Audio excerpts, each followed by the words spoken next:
Well, what's up, everybody? Welcome to episode number 38 of Week in Review. My name is Sean, and on this week's show, we're going to talk about one movie, one game, and we'll look forward to this week's new releases. This week's show features a couple of holdovers from last week's episode being the review of the third quarter.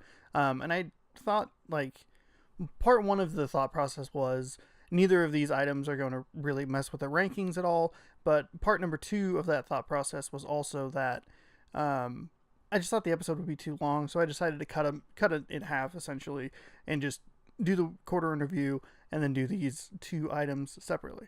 With all that being said, we'll start with Assassination, which is on the movie side of things this week. And this is another one of those movies that I feel like super conflicted about. It was something that I struggled with like The Incredibles 2, where there were elements of it that I really liked, and there were elements of it that I thought felt really flat.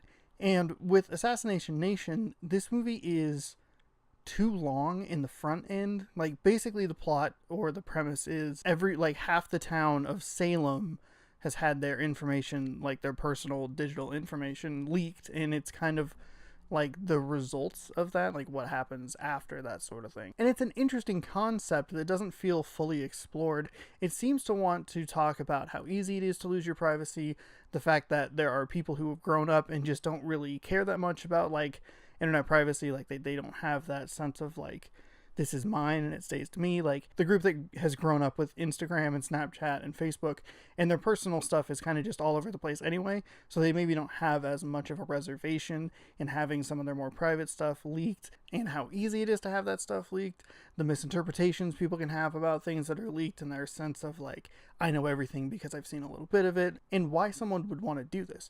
But it's weird because this movie wants to try and make all these points, but it never goes deep enough into them to have any sort of substance to it. It seems to be more about the ridiculous hijinks that happens both before and after. Like there's extended party sequences and lots of conversations that don't really seem to go anywhere or really matter towards the end of the movie. And then the violence is supposed to be over the top, but all the absurd, extreme, and over the top violence that's shown in the trailers that's all that it is. There's very little else of it in the movie. And it's weird because it takes like an hour and 10 minutes to build up to this explosion that escalates so quickly and so rapidly and so weirdly, to where people are dumping orange juice on other people in the parking lots and everyone's just filming. And there's another point that you can try and make of people just enjoying the ridiculousness of a situation, and it doesn't talk about that. And it's the super weird thing where it wants to build up to this explosion of over the top, almost comical violence, but it doesn't really do that all that much. And what ends up happening towards the end of the movie is it plays out almost like a horror slash thriller, and it's actually kind of effective in that way. The highlight of this entire movie for me personally is, one, the cinematography, which is really interesting. I mean, it's pretty basic for the most part, but there are somewhere between 5 and 10 shots that are absolutely terrific. And the best shot in the movie is a sequence that happens on the outside of a house. And this is a movie that is not afraid to shoot against windows, which I thought was really interesting. I noticed it in the opening sequence where they're talking about this is the story of how Salem lost its fucking mind, whatever. And they're driving, it's clearly the camera's in a car and it's moving along houses on the outside and there are windows. And I was like, that's weird. Movies don't like to shoot in windows because, it gives reflection. Even in the perfect movie, Napoleon Dynamite, there's a shot where Deb is on the phone, and in the reflection of the number pad, you can see the camera crew behind the camera. And it's something that people tend to avoid. But this movie really embraces shooting against the window. It helps that this movie takes place at night towards the end of the movie, so it's a little easier to hide that sort of stuff. But the sequence that I'm trying to talk about and explain here is one that takes place on the outside of a house, and it shifts from room to room, just tracking on the outside of the house, and it drops down a floor and it moves back and goes up and down and all around. And the way it's timed and the way it's done is super interesting and really intricately done. And if there are any cuts in that shot at all, they are incredibly well hidden, because after the first couple of rooms I noticed oh, they're going for a one-shot take here, and I didn't notice any sort of cut. Usually that stuff's pretty easy to tell, but with this one, either it's edited immaculately or they did an immaculate job shooting the thing all in one shot. So either way, something immaculate in this movie. And that sequence works really well. It feels weird to say, like, the movie takes too long to get started. There are a couple of story beats early on that feel repeated and unnecessary. And it still builds up in a way that feels very effective. And that last sequence is very intense and interesting, and it builds nicely to where you care enough about the characters that you don't want to see them die or anything. But I don't know, it's a weird build. There were times where I was sitting in the theater where I was actively thinking in my head, like, I really love the way this is going. I love this shot. I like these characters. I think the 4 main girls are fucking awesome. They're just great characters. I liked the dynamic between the main girl and the principal of the school.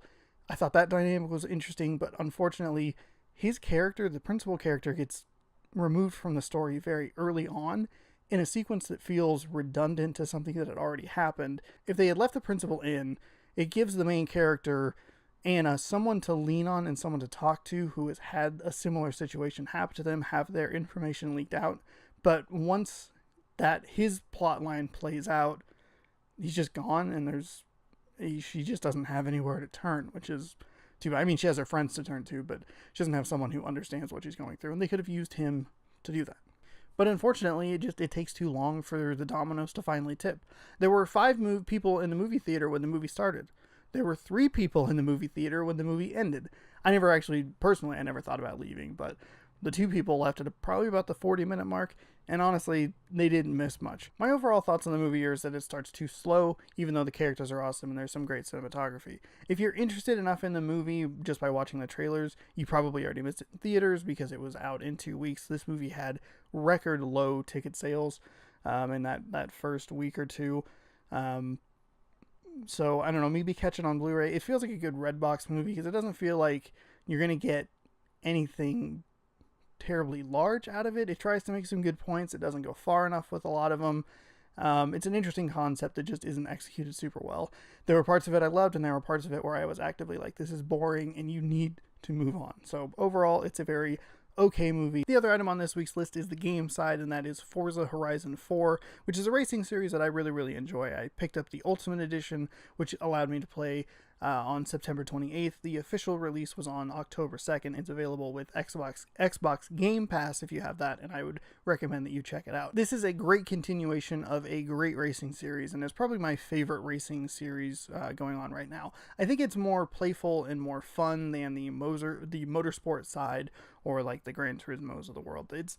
They're very similar, and you can really get in there and tinker with the cars if you want, but you can also just drive around and smash bonus boards and do jumps and stuff. And it's really, really a lot of fun. And it's just something that clicks with me in a way with that open world that makes sense to me. I've talked about Forza Horizon 2 on this particular show. I really enjoyed Forza Horizon 3 when it came out last year, and now I'm going to talk about Forza Horizon 4 because it's also a great game. The big new addition to Forza Horizon 4 is the seasons aspect of it. You can play in summer, fall, winter, or spring, and that's a large chunk of what is essentially the opening tutorial, which is a very, very long tutorial, and it feels very familiar to Forza Horizon 3's get enough fans to expand your Horizon festivals, and then get more fans to expand.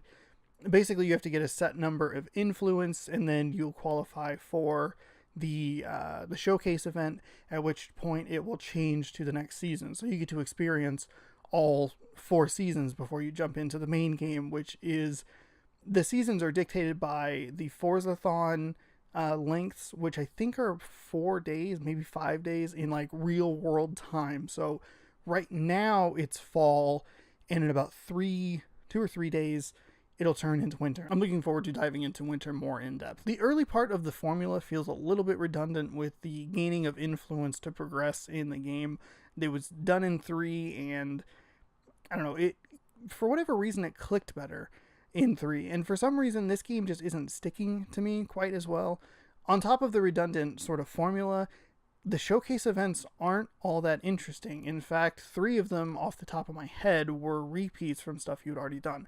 I've already raced a plane in Forza Horizon 2, I've already raced a train in Forza Horizon 3, and both of those are back in Forza Horizon 4. The weird one, the third one that's redundant, is in every Forza Horizon game, you have like an intro drive where they basically give you like a super awesome car to drive to the festival starting point. And with this particular game, they let you play in very small snippets of summer, fall, winter, and spring. And the spring section, for some reason, is the same showcase event that you play later in the game. So you play that race section twice, which is super weird. And it just, none of it felt fresh because I'd already done them before. Now, if you've played the game, you're probably thinking, Sean, you've talked about 3 of the showcase events. There are still 2 showcase events left. One of them being probably my favorite piece of the game, and just because I'm a huge Halo fan. One of the showcase events, you play as Master Chief, driving a Warthog in a simulation that kind of pokes like goofy fun at some of the final missions in Halo, specifically like Halo 3 is the one that sprung to my mind because I have the most familiarity with Halo 3. And basically at the end of the Halo games, you have to drive from point A to point B into like a Pelican or whatever, which is a big helicopter plane monstrosity. And you have to do so, drive from point A to point B in a certain amount of time, and everything's exploding and pieces of the floor falling out and all this sort of stuff. And it's really interesting and fun, and I like it because I'm a big fan of Halo. And this is just a lot of fun. They have like a bunch of Halo assets in there. They're Banshees and Pelicans and all sorts of stuff flying around. And it's a lot of fun. It's a big goofy mission that I thought was the most interesting and unique, even if it is from another franchise. It felt a lot more fun than some of the other showcase events.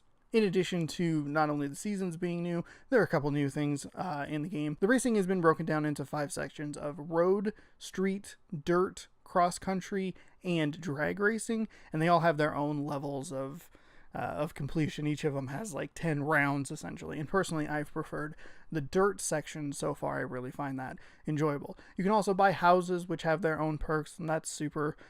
It's a small little feature, but it's interesting that they put that sort of thing in this particular game. Horizon Stories provides you an opportunity for a more narrative experience. One of the stories is you performing stunts for a movie. You're a stunt driver. And, I mean, there's not much of like a narrative thread behind there, but it is, a nice excuse to drive cool cars and do stunt jumps and that sort of thing. So it's an interesting new addition, but doesn't add a ton. All of the original side activities are still here. You still have your danger zones. You still have speed traps, speed zones, drift zones, and those all have their own levels as well. You can get to, I think it's rank 10 in each of those. Bonus boards are back and hidden more deviously than ever, as are the barn finds. So it's a very complete package. Forza Horizon 4 is a great game that continues a great series. It's not reinventing the Horizon wheel or anything. All the stuff you loved is still here. Some new wrinkles make it feel like a fresher experience, even if it isn't quite sticking with me as much as something like Forza Horizon 3 did. I did buy the Ultimate Edition, like I said, so I'll have access to the DLCs when they come out, and I'm curious to see what they do with those. I thought the Forza Horizon 3 DLCs were really, really great, and I'm looking forward to seeing what they do for Forza Horizon 4. If you have any interest in this game, like I said, you can check it out on Xbox Game Pass. I think it's worth giving a try. I'm not a car guy, and I still have fun with this game, so that probably says a lot for it. If you don't like cars, if you don't have any interest in racing games, this probably isn't going to do anything to win you over, but that being said, I still think it's a great game. Finally, we'll look forward to this week's new releases. 2 movies on Blu-ray this week. Hotel Artemis, which is a movie that I enjoyed. It isn't super great, but I had a good time with it, and I like it for what it is. And one of the best movies of the year, 8th Grade, which I think you should definitely check out, is out this week. A few movies out in theaters this week. Beautiful Boy, which stars Steve Carell, is a movie I mentioned on last week's episode. I'm curious to see if we'll get it here where I live. We don't always get those smaller movies. The other movie that I'm actually pretty excited to go see is Bad Times at the El Royale. So look for thoughts on that next week. And then just one game this week, The Memory of Us, which looks like it's a side-scrolling type game. It's narrated by Patrick Stewart.